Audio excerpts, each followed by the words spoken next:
Hey guys, good morning, good morning, good morning. Like, I'm not even sure who is still up at 2:39 a.m. Eastern Standard Time, but it is in the evening in the other parts of the country, and it is midnight, 1:39 a.m. So, hey to all of you guys. God bless you for coming out. I was coming out earlier, but I just couldn't make it. And so here I am. I haven't been on all week. So I want to say God bless you to everybody. I haven't been on to my page all week. So I want to say hey to all of you guys. To all of you that's going to catch this replay today, tomorrow, next month, whether you see it in my email list, wherever you may find it. That you may find it on YouTube, you may find it on LinkedIn, wherever you see this, Periscope, wherever you see this. I hope you are doing well today. And so I want to come on really quick and thank everybody who has shared the post for the anthology, new anthology we're doing. Mute Yourself. Thank you so much for sharing the post. Thank you to the beautiful women who've already signed up. If you still want to get in on this, we have a couple more spots available for those who want to be co-authors in that book. If you have not joined the new Facebook group we had, I launched it after the Unmute Yourself Summit, which was amazing. I'm going to go back and start extracting snippets from that, and I'm going to go back and start extracting snippets from Mass to Heal that took place in April. And so you'll start seeing little clips of that, because next month, next month, we're doing the Unmute Yourself and Unmask boot camp. It's going to be a 6-week boot camp. And so I'm excited about all those things. So thank you so much to those who joined the group, the ladies. Thank you so much to those who have become a co-author. Thank you so much who come on and share the page. Thank you for those of you who have been rocking with us with these He Live summer sessions. They've been amazing. Thank you so much. If you're an educator, I recommend you come on Tuesdays and Thursdays from 6:30 to 7:30. It's 1 hour. It's packed with some amazing presenters giving good content, tangible things that you could apply in your classrooms, whether it's virtually or online right now. So I'm excited about that. But I want to talk about content beyond Google.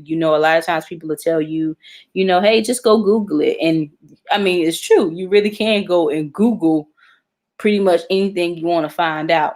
But sometimes if you want to make it more specific or niche it down to what you're looking for, there are other websites that you can use outside of Google to get content. So I'm going to share my screen with you guys in a little bit and share with you one website that I use in particular to how you can get content outside of Google. JV partners, joint venture partners, are people that you partner with in a business, and you guys offer services or like complementary services together. And so for those of you who know that as a publisher, one of the things that I have done is I have partnered with a photographer, because a lot of times when, people get ready to publish their book, especially if they're first time doing it, that you ask to send a headshot and they send you selfies because they don't have a headshot, or they're sending you something that they have taken or somebody's taken for them. And I understand, because I was there for many, many years. I would take pictures or have people take pictures of me, and I thought it looked really nice until I got a professional photo and I said, wow, this looks really, really good. So I understand it. And so those are one of the things. There is no competition between me being a publisher and helping people write their stories and someone who's taking photographs, right? They complement each other. So you want to make sure that you're You have JV partners who complement what you do, and it's not a direct competition. And so there's 3 types of content that I'll share with you tonight. I'll get into maybe 3 or 4 things I want to share with you. And then tomorrow night, me and Tamika Chapman, we will be back on. We're going to do this series together. We're going to do it Friday, the following Monday, and the following Monday about content beyond Google. So besides just that, where are specific places you can go to give you the specific answers you need in your particular area of influence in your niche area. So you have the value added content, you have promotional content, you have connection content or connector content. So the value added content, it could be inspirational, entertainment, or information. It could be inspirational, entertainment, or information. And with the inspirational, it could be quotes, it could be with the value add, it could be quotes, it could be how to, it could be tutorials, it could be tips, tricks, hacks, that tell somebody how to do something. Okay. So the value added is you giving them quotes, how to, tutorials, tips, tricks, hacks. With the inspirational part, you can come on whether you're sharing with them, words of encouragement or Bible verses. When I do galvanize to pray and I come out here and praying, or I'm kept praying for the school system, that is inspirational. So I do a lot of inspirational, but I also do a lot of information. I'm not really into the entertainment as much, but I definitely do a host of the informational and the inspirational. Now you have the promotional content. The promotional content is your sale posts, your business announcements. Now I do my share of that as well. Most of my inspirational and most of my informational content comes through videos. Now, my videos are never really that short. And so there are people who are called to listen to them and they get the fullness of what I'm saying. Then there's some people who just kind of click in and out. It's like, oh, they get a little bit and they keep going. So they really don't get the fullness of it. So I do a lot of the informational and inspirational content within these videos. And then you have that connector or connections content that allows you to connect and engage with your audience or your potential audience, because there's a lot of people who watch who are not necessarily my target audience, but they have the potential to become that if they stay long enough. So surveys, quizzes, and polls, that's content that is called, there is a call to action, a CTA, that they're wanting you to do something. They wanted you to take this survey to get answers. They wanted you to take this quiz. They wanted you to fill out the poll so they can get answers. That's a call to action. They're asking you to do something. When I said, hey, if you want to join the Facebook group, it's called Pray, Speak, Write, and Publish. Pray, Speak, Write, and Publish. Pray, Speak, Write, and Publish. If you want to be a part of the group, then you type that inside your search, and then ask to be added. That's a call to action. I'm asking you to do something. When someone asks you to share and like their page, or to share the broadcast, share and invite, that's a call to action. So I'm asking you now to share and invite your friends to come. And I don't do that often, but share and invite your friends to come. A lot of times for me personally, if this is my first time listening to somebody, or if sometimes I'm not quite sure what they will say, I will listen to the video in its entirety before I feel like I want to share it. So for some of you might say, well, I'm not quite sure and I might want to wait. Then you wait after I'm done. When you realize this was some really good information, let me share this with my friends. Let me tag this. Let me tag some people in this. What I did with the Unmute Yourself anthology just today or yesterday, it was yesterday, I had a CTA, a call to action. Tag somebody in this post that you may know needs to be a part of this, who's ready to write their story. If you recommend some women for this, tag them. That was a call to action. And I got more inquiries. I have more people inquiring about the book, more people that wanted to have information because there was a call to action. A lot of times people tell you that you have to tell people what to do because they just won't do it. So when I used to send information in my news list, I would just have the link there. Now I have to say, click here in order to do XYZ, right? In order for people to really share, you have to tell them, hey, share this post, share this live, and invite your friends to come. You have to really give specific direction, because sometimes people just don't know and they just don't do it, and you're surprised, but it happens. So you have the value added content, the promotional content, and then you have the connecting content. So when you think about content, what are you providing for your audience? What are you providing for your target market? What are you sharing with those who listen to you? For me, again, I'm a lot of inspirational and I'm a lot of information. A lot of inspiration and a lot of information. Because what I learned is if your mindset is not right to be able to execute those things with the information, you're not going to do it anyway. And so a lot of people, it's not that they don't have the ability. It's not even the ability that the information is not even helpful.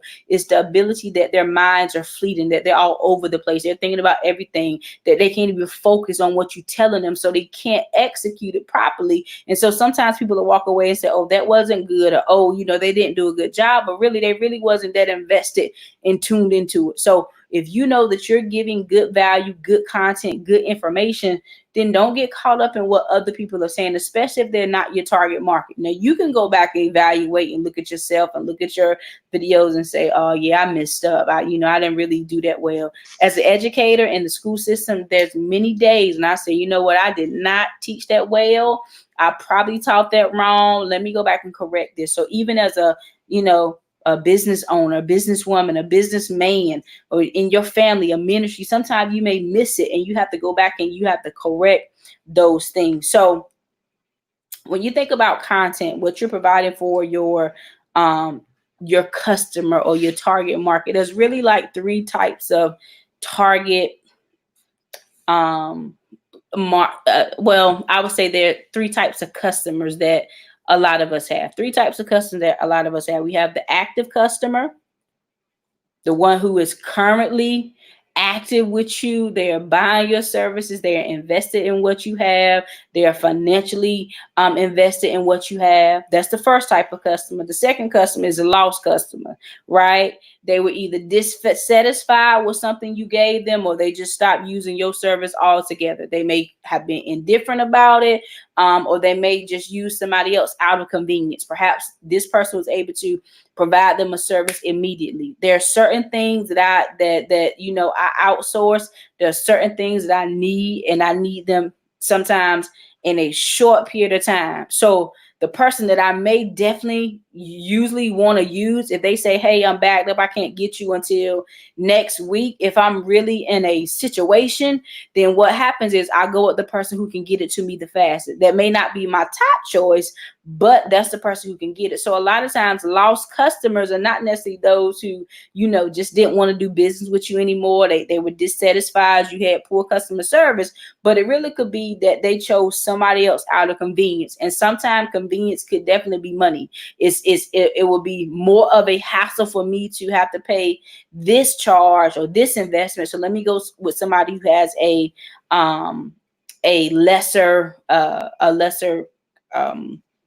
investment, I would say. So when you're talking about providing customers with a continuous stream of products and services, this is what you have to include when you talk about that. Okay. Now, as with your content, you're getting content to provide these answers to the problems that they have. You're getting this content so you can provide a solution to the problem that these people do not want, and they want to get rid of it like yesterday. So you have to stay in continuous contact with your customers, right? I used to do a really bad job of this, not necessarily following up and not necessarily being in people's inboxes, but now I make sure that I'm at the forefront of their mind, and I'm constantly sending them things and making sure that, hey, how are you doing? Sending things out just to remind them. So stay in continuous contact with your customers and let it be genuine. Let it be absolutely genuine. You're just not trying to talk to them just because you want, you got a program coming up, but genuinely be invested in them. Customers are clients who have already bought from you, who have already invested in you, have already proven to you that they believe in what you do. They are more likely to keep coming back. I believe the percentage is like 500% more. It costs 500% more to get a new customer than to keep the one you have. So it's to our advantage that if you have some great loyal customers, that you keep them, that you continue to service them, you continue to over deliver for them. That way they'll come back. And when they come back, not only do they come back, but they come back with testimonies. Not only do they come back with testimonies, but they come back with other people referring them to you. I love referrals. Most of the clients that I had came through a referral, or they met me in person. With COVID-19, a lot of you have not been able to disseminate in person. And so it's going off of the word of somebody else. But most people who've done business with me either met me in person or they were referred to me, not necessarily online. Because a lot of people there are some people who now with Facebook, it has it where you don't even have to enter the actual broadcast so people can see that you're on. You can just look at it from your Facebook and touch the little volume and you can hear it, but it doesn't show that you're here, right? So people do all kinds of weird stuff on social media. So number one is stay in constant contact with your customers, with your clients. Condition them to purchase more often from you, right? Get them in the habit of purchasing more from you. And how can they do that? You have to study their buying patterns. You have to listen and know what it is they want. What are they looking for next? And if you have the ability and the capacity, the capacity and the knowledge and the skill set to give them that next thing, then you are the ideal person to give it to them, because people buy from who they know, like, and trust. If they already know, like, and trust you, and they already believe in what you are doing, it's a quick yes. It's a quick yes to say that. One of my previous clients, she is now a part of the Unmute Yourself anthology. And what she said to me, I really wanted to like screenshot all of that. What she said to me, she said this was an easy yes. It was an easy yes for her, right? Because she already know, like, and trust. She already know how I move. She's already been pleased with the service. So it's like, oh yeah, absolutely, I'll come back again. So the goal is to retain your customers, your current ones that you have, as you continue to get new ones. And number three, expand their purchase patterns to include more of what you provide. Now, I don't necessarily share everything that I do, because the goal is to become really, really great and known for one thing, and then you expand out, right? But there are people who know I'm a travel agent. Nobody's really traveling right now, but when people want to travel, they'll say, hey, can you help me? Can you help me look up prices for this particular destination, right? So I don't necessarily post that on social media. Hey, I am a travel agent. I don't tell people that, but I know if one of my customers and my clients say, hey, they want to travel somewhere, I throw that right on in there. Listen, when you ready to take your vacation, I can definitely help you, right? And even there's something you can look at all the other things you do. How can you incorporate them into your business, right? I do a lot of events. 2021, we're going to do more in-person retreats and getaways. Guess what? That's going to be a great benefit to say, hey, listen, I'm a travel agent. I'm able to get us some deals and book us some deals, and I'll be able to set all of that up. So not only am I going to reap the benefits of putting together the retreat and the getaways, but I'm also going to benefit because now I'm a travel agent. So you got to figure out how all the things you do will impact and increase your bottom line. I have an online beauty store now. It's called Prosperity Beauty. Well, I thought it was a great idea because y'all can see I like to get my hair braided now, right? I'm a natural girl, but I like to get my hair braided. When COVID was really out, and I don't know if somebody told people that COVID is not out anymore, because people really acting like it's gone. But when it first started, we had to get masks. So I get masks from my own online beauty site called Prosperity Beauty, right? And so I continue to share that with people. Hey, if you want to get masks, if you want to get some beauty things, I have an online store that you can go through. So you have to think about what other things are you doing in your business? What other skill sets can you do that's going to benefit the customers that you have and the benefit the customers that you want, right? So your first customer is the current active customer. That is the customers that is purchasing from you on a regular basis or should be purchasing from you on a regular basis. Okay. They should be open to purchasing other products and services from you as well. So what other things that you have that your customers can purchase from you? What other products do they have that they can purchase from you? The inactive customers, those are customers that could be inactive for a variety of reasons. What else can your customers purchase that's related to the original product that they purchased in the first place? So most of my customers came by way of me helping them write their book, or help them edit their book, or help them edit and format their book. What's the next step to that? You have to be able to provide that for them or give them the option for that, because then they become inactive, right? It's like a one-time purchase and then you don't hear from them anymore. They're inactive. The goal is to reactivate your inactive customers. And how do you do that? You provide them with great content. You provide them with great resources. You provide them with great answers. And then you provide them with a great product or service and say, hey, I know this is what you're looking for. I know this is what you need, or I know you've had some interest in this. And so I want to let you know that now I can provide that service for you. So you have the inactive customer and the currently active customer. And then the third customer will be your lost customer. That's either, again, they were dissatisfied or they didn't like something about your product and they stopped using. And then a lot of times when you have lost customers, it may not even necessarily be you. It can really be their expectation of what they wanted versus what you actually said that you was going to give them, right? It's the expectation of what they wanted versus what you actually said you was going to give them by way of a contract that y'all signed. So sometimes the lost customer is not necessarily the customer that you want to come back. It's the customer that you want to stay away. It's the customer that you're thankful and that you're glad and say, God, I'm glad this person has left me alone, because at the end of the day, especially with a business, you don't want to run a business like a job that perhaps you don't want to have or you don't want to be in anymore, where you have disgruntled clients, or clients is always complaining, or they're always going back and forth with you. You don't want those type of clients. Okay. Now, how can you retain a lost customer? If you say, hey, there's a customer that I really, really want to keep, I really want them to come back, there's a couple things you can do. One is if you want to send a follow-up email or a letter to them, just to let them know, hey, listen, we've improved things, especially if it was something bad and you didn't provide a good service. You can let them know, hey, I apologize, and we have cleaned up we have made some improvements to our business, so we make sure that this will never happen again, or however you can improve that. But acknowledging when you went wrong, acknowledging that perhaps maybe it was your fault, and then you're providing a solace or a solution for them to say, hey, I'm willing to come back and give them another chance. Then you have the customer who inquires about your products, but they did not purchase it.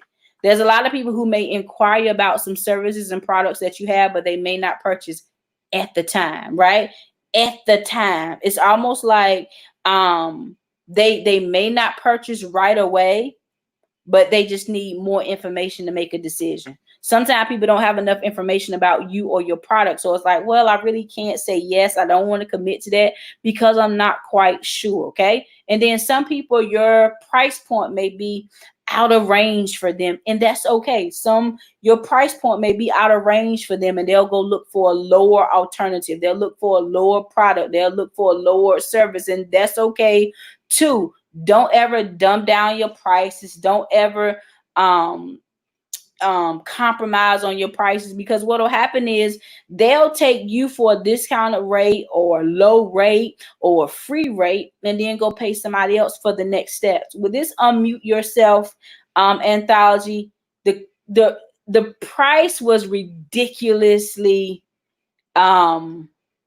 affordable. It was ridiculously affordable for those who were able to take advantage of that. I think it's still affordable now for those who didn't take advantage of the early bird special. But if you start negotiating and you try to, lower it down for other people, you will never, ever stand on what your prices are, and you would never stand on like the value that you add to whatever service or product that you're doing. So, there are three opportunities to get these customers to purchase continuously from you. So, if you have the active customer, right, and you want them to continue to buy from you, these are some of the three things that you could do. If you have an inactive customer, you can reactivate them. If you have a lost customer, you can get them back by doing these three things. The first thing is you got to offer the customer the same type of product or services that they currently purchase from you. Okay, so perhaps there's something that they want to do and you say, hey, listen, you can come back for me, book publishing. Hey, I can do a special for you with book publishing. I'll take 15% off of the total charge of your pages. Number two, the second thing you can do, expand your customers' purchase patterns by selling them other products and other services that you don't currently purchase. They don't currently purchase from you. So when I know somebody is almost finishing with their book, I can offer them, hey, listen, I'm a travel agent and I can book you on a vacation where you can go and celebrate your major accomplishments, right? I'm still serving them. I'm still in business with them, but now I offer them something totally different.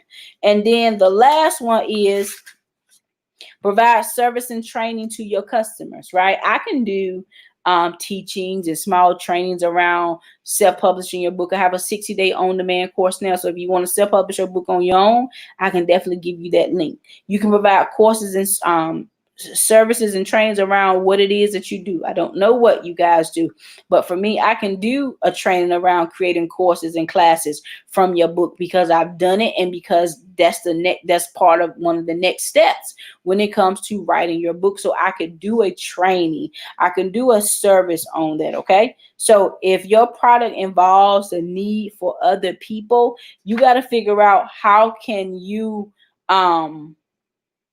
put yourself in that situation to figure out how I can meet the needs of that person. Now, when it goes back to talking about the purchase patterns of your customers, you have to also think about, if someone buys your product or service, who else they tell, hey, Miss, I know, Miss Rochelle. Miss Rochelle, I'm really sleepy. I really am. But I want to come on and get this out really quick. So when someone purchases from you, you have to think about who are other people that they know in their family and friends that will recommend them for you, right? So you got to think about that. And don't make the fatal mistake of thinking people are aware of all of your products and services, right? I know a lot of people don't know I have an online beauty store. I know a lot of people don't know that I'm a travel agent. I know a lot of people don't know that I help authors create courses and classes from their books. A lot of people don't know that I do coaching, right? A lot of people don't life coach. A lot of people don't know that. So I don't assume that they do, but I also don't share with everybody because I know it's not the right place and the right time for everybody, because it's not what they come into you for. So expanding your customers purchase patterns may also include motivating them to purchase more of the current products that you already have. So encouraging them to get what you already have. And you have to check your buying patterns of your clients, of your customers, of your target market. Are they one who buy only throughout the week? Or are they people who they buy on the weekend?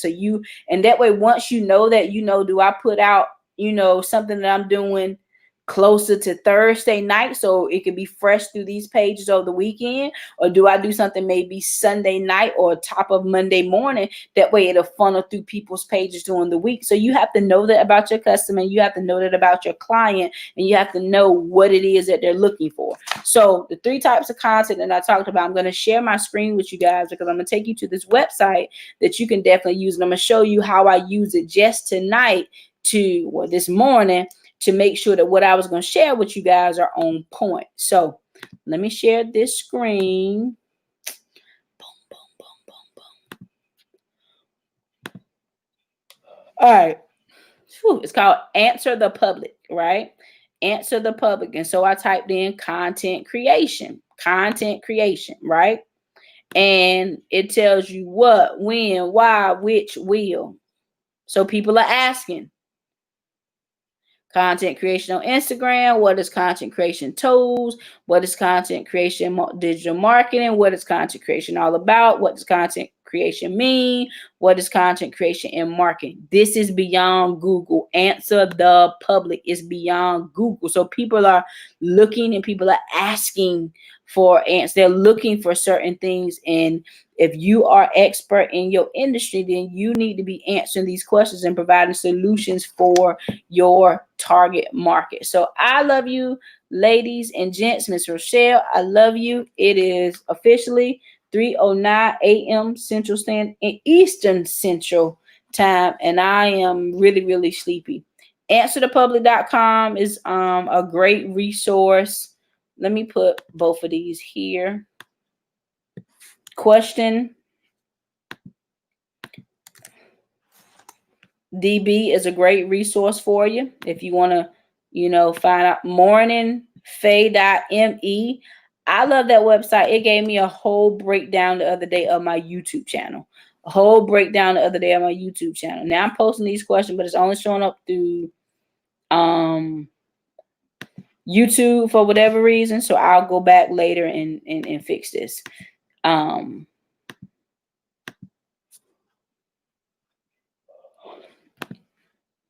then, of course, the one I showed you is Answer the Public. So these are a couple websites outside of Google that you can go find content. You can go find answers to, or you can find at least what they're asking you to then, provide the solution that they need. So I love you guys so much. Be blessed in Jesus' name. I'll be back on later today, I'm pretty sure. I'm sharing more of content beyond Google, sharing you some different websites and resources that you can use. And then you'll have an opportunity to purchase the full-blown template with all of the websites and the explanation of what they're all used for. That way you can have something tangible. Or if you say, hey, I just come to this Facebook Live and listen to it and take my notes and go on about my business, then hey, that's exactly what you do. So I love all of you guys this morning. Be blessed in Jesus' name, and I'll talk to you real soon. Thank you so much, Miss Rochelle, for coming on and hanging out with Simone. But I'm telling you right now, I'm about to go and tear this bed down. So I love you guys.